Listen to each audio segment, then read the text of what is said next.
दोस्तों, अगर आप भी बीमार पड़ने पर या घर में कोई समस्या आने पर अगर किसी बाबा या फिर तांत्रिक के पास जाते हो तो मेरी आपसे छोटी सी विनती है, आज के इस वीडियो को एंड तक देख लेना, क्योंकि आज मैं एक बाबा के द्वारा की गई ऐसी घटना के बारे में आपको बताने वाला हूँ जिसे सुनकर आपका दिल दहल उठेगा। और मैं शर्त लगा के कह सकता हूँ कि वीडियो को पूरा देखने के बाद आप अपनी पूरी जिंदगी में किसी भी बाबा या फिर तांत्रिक के चक्कर में नहीं पड़ने वाले हो। 18 नवंबर 2022 राजस्थान के उदयपुर जिले में एक फेमस जंगल है जो कि उबेश्वर जी के जंगल के नाम से मशहूर है। तो इस दिन सुबह के लगभग 8 बजे जब पास के गांव के कुछ लड़के अपनी बकरियां चराने के लिए इस जंगल के अंदर गए थे, लेकिन इनको बिल्कुल भी अंदाजा नहीं था कि आज ये जंगल के अंदर ऐसी खौफनाक चीज देखने वाले हैं जो ये अपनी पूरी जिंदगी में कभी नहीं भूलेंगे।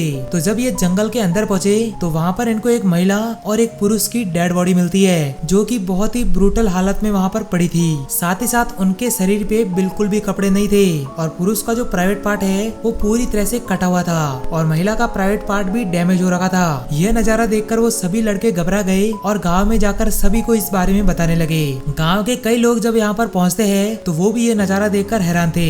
इसके बाद तुरंत वहाँ की लोकल पुलिस को इन्फॉर्म कर दिया जाता है। फिर पुलिस जब वहाँ आती है तो वो भी ये नजारा देखकर हैरान थी, क्योंकि उन्होंने अपनी पूरी जिंदगी में ऐसा केस कभी नहीं देखा था। लेकिन ये तो शुरुआत थी, इस केस का जो अंत था वो बहुत ही ज्यादा भयानक था। पुलिस ने जब उन दोनों की पहचान की तो पता चला महिला का नाम सोनू था और जो पुरुष है उसका नाम राहुल मीणा था। फिर पुलिस ने जब राहुल की फैमिली को इन्फॉर्म किया तो वो तुरंत यहाँ पर आ पहुंचे। उन्होंने जैसे ही वो नजारा देखा उनके पूरी तरह से होश उड़ गए। पुलिस ने जब राहुल की वाइफ से उस महिला की डेड बॉडी के बारे में पूछा कि वो डेड बॉडी किसकी है, तो राहुल की वाइफ ने जो बयान दिए उसे सुनकर पुलिस हक्की बक्की रह गई। लेकिन बयान बताने से पहले मैं आपको इन भाई साहब के बारे में बताना चाहता हूँ। इनका नाम भालेश कुमार है जो कि 52 साल के हैं। ये डूंगरपुर के पादरपड़ी गांव का रहने वाला है और मंदिर का पुजारी होने के साथ साथ इसको तांत्रिक विद्या भी आती है। आसपास के रहने वाले कई लोगों को जब भी कोई प्रॉब्लम वगैरह होती है तो ये इन्हीं से झाड़ फूक कराने आते हैं। राहुल और उसकी वाइफ का भी आना जाना लगा हुआ रहता था, क्योंकि उनको भी किसी तरह की प्रॉब्लम थी। लेकिन साथ ही साथ सोनू कुंवर नाम की ये महिला जो कि अपने पति से परेशान थी, तो इसीलिए ये भी अपनी समस्या लेकर बाबा के दरबार में आती आती रहती थी। बाबा के दरबार में जाते जाते उनको बहुत टाइम हो गया था और इसी बीच राहुल और सोनू की नजर एक दूसरे से भिड़ने लगी और इन दोनों को जल्द ही एक दूसरे से प्यार हो गया।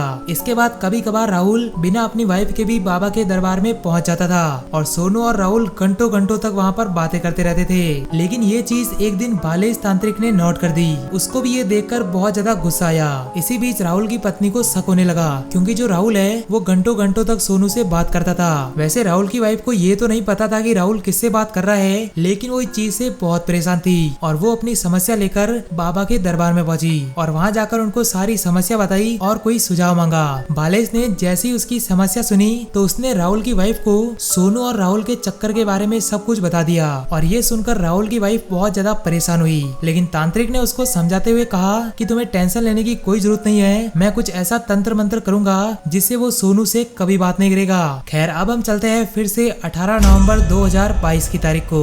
तो राहुल की वाइफ ने पुलिस को जब ये बात बताई तो पुलिस को भालेश तांत्रिक पर शक होने लगा। साथ ही साथ उनको इन्वेस्टिगेशन करने पर सोनू के घर के पास वाले घर पर एक सीसीटीवी कैमरा दिखा जो कि जंगलों की तरफ लगा हुआ था और सीसीटीवी कैमरा चेक करने पर पता चला कि राहुल, सोनू और गाड़ी चला रहा एक हेलमेट पहना शख्स उनको जंगलों की तरफ ले जा रहा था। अब सीसीटीवी कैमरे में गाड़ी के नंबर तो नहीं दिख रहे थे, लेकिन गाड़ी के ऊपर एक स्टिकर लगा था और उसी स्टिकर से उस बाइक की पहचान हो गई, क्योंकि पुलिस ने जब वो वीडियो आसपास के लोगों को बताया तो उन सारे लोगों ने बाइक को पहचान लिया। दरअसल वो बाइक उसी भालेश नाम के तांत्रिक की थी। अब तो पुलिस को भालेश पर पूरी तरह शक हो गया।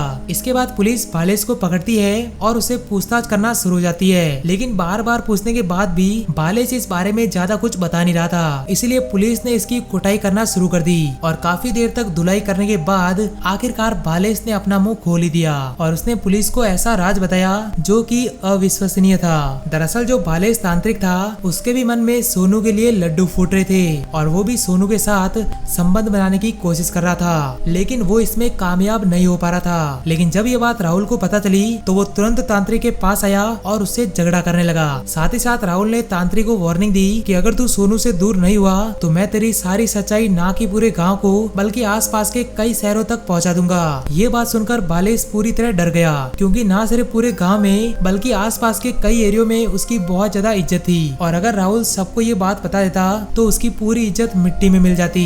इसलिए उसने धैर्य रखने की सोची। वैसे बदले की भावना तो उसके अंदर बहुत ज्यादा थी, लेकिन उस दिन वो अपनी इज्जत के खातिर ज्यादा नहीं बोल पाया। लेकिन इसी दिन से तांत्रिक एक बहुत ही बड़ा प्लान बनाने लग गया और वो प्लान था राहुल और सोनू को ठिकाने लगाने का। लगभग 1-1.5 महीने बाद जब सारा मामला शांत हो गया था तो तांत्रिक ने अपने प्लान को अंजाम देने का सोच लिया। उसने राहुल से कहा कि मुझे कुछ ऐसी विद्या आती है जिसे तुम और सोनू हमेशा हमेशा के लिए एक हो जाओगे और दुनिया की कोई भी ताकत तुम्हें अलग नहीं कर पाएगी। लेकिन ये विद्या केवल एक ही बार होती है और तुम्हें इस बारे में किसी को कुछ नहीं बोलना है। राहुल ने तांत्रिक से जब ये बात सुनी तो वो जल्दी ही तांत्रिक की बातों में आ गया और उसने तांत्रिक से पूछा कि बताओ बाबा, इसके लिए मुझे क्या करना पड़ेगा। तो तांत्रिक उनको बताता है कि तुम्हें सोनू को लेकर मेरे साथ उबेश्वर जी के जंगल के अंदर चलना पड़ेगा। इस बात पर राहुल ने हाँ कर दिया और 17 नवंबर 2022 को राहुल और सोनू तांत्रिक की बाइक पर बैठकर उबेश्वर जी के जंगलों की साइड जाने लगे और चलते चलते वो बहुत ही घने जंगल के अंदर आ चुके थे, जहाँ से आसपास के गांव बहुत ही ज्यादा दूर थे। इसके बाद तांत्रिक राहुल और सोनू से कहता है कि अब मैं तुम्हें जो बोलूंगा सिर्फ वही तुम्हें करना है, तभी तुम हमेशा हमेशा के लिए एक हो पाओगे। राहुल और सोनू भी बाबा की इस बात पर हाँ कर देते हैं। फिर बाबा उन दोनों को कहता है कि तुम्हें निर्वस्त्र होकर यहाँ पर संबंध बनाना होगा। उसके बाद मैं तुम्हारे ऊपर क्रिया करूंगा और जादुई जल फेंकूंगा जिससे कि तुम हमेशा हमेशा के लिए एक हो जाओगे। तांत्रिक की ये बात सुनकर राहुल और सोनू को थोड़ा वियर्ड लगा, लेकिन उन दोनों ने इस काम के लिए हाँ कर दी क्योंकि वो दोनों हमेशा हमेशा के लिए एक होना चाहते थे। इसके बाद वो दोनों वही निर्वस्त्र होकर शारीरिक संबंध बनाने लग गए, लेकिन वो दोनों इस बात से बिल्कुल अनजान थे कि थोड़ी देर बाद उनके साथ कुछ ऐसा होने वाला है जो उन्होंने अपनी पूरी जिंदगी में कभी नहीं सोचा था। इसके बाद बाबा अपने थैले से एक डिब्बा लाते हैं जिसके अंदर जादुई जल के नाम पर बहुत सारी फेविक्विक भरी हुई थी। दरअसल बाबा एक दिन पहले ही अलग अलग दुकानों से बहुत सारी फेविक्विक खरीदी और उन सबको निकाल कर एक डिब्बे में भर दिया।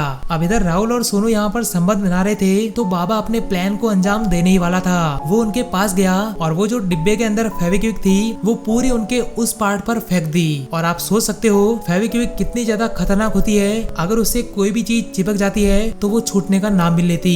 और ऐसा ही राहुल और सोनू के साथ हो रहा था। उनके प्राइवेट पार्ट फेविक्विक की वजह से बहुत ही बुरी तरह से चिपक गए और वो अपने आप को छुड़ाने की बहुत कोशिश कर रहे थे, लेकिन बहुत कोशिश करने के बाद भी वो एक दूसरे से नहीं छूट पा रहे थे। इसके बाद बाबा ने बची हुई फेविक्विक उनके मुंह पर डाल दी जिससे उन दोनों के होंठ भी चिपक गए। अब यह दोनों चाहकर भी कुछ नहीं कर पा रहे थे क्योंकि अगर ये अपने उस पार्ट को छुड़ाने की कोशिश करेंगे तो उनके पार्ट डैमेज भी हो सकते हैं। वहीं बाबा एक हथियार लाता है और वो उस हथियार से राहुल के प्राइवेट पार्ट को काट देता है जिससे कि राहुल को बहुत ही ज्यादा दर्द होता है। साथ ही साथ वो सोनू के उस पार्ट से भी बहुत ज्यादा छेड़छाड़ करता है। इसके बाद जब उसके मन को तसल्ली हो गई तो उसने उन दोनों पर एक केमिकल भी छाड़ दिया और फिर एक बड़े पत्थर को लेकर उसने इन दोनों को मार दिया। इसके बाद बालेश अपनी बाइक को लेकर वहाँ से रवाना हो गया। तो ये था तांत्रिक बालेश का भयानक रूप। बालेश के बयान सुनकर पुलिस ने तुरंत उसको अरेस्ट कर दिया, बल्कि आसपास के लोगों को भी शेयर करे ताकि वो ऐसी भयानक घटनाओं को सुनकर अवेयर रहे। मैं मिलता हूँ आपसे नए केस के साथ, तब तक के लिए धन्यवाद।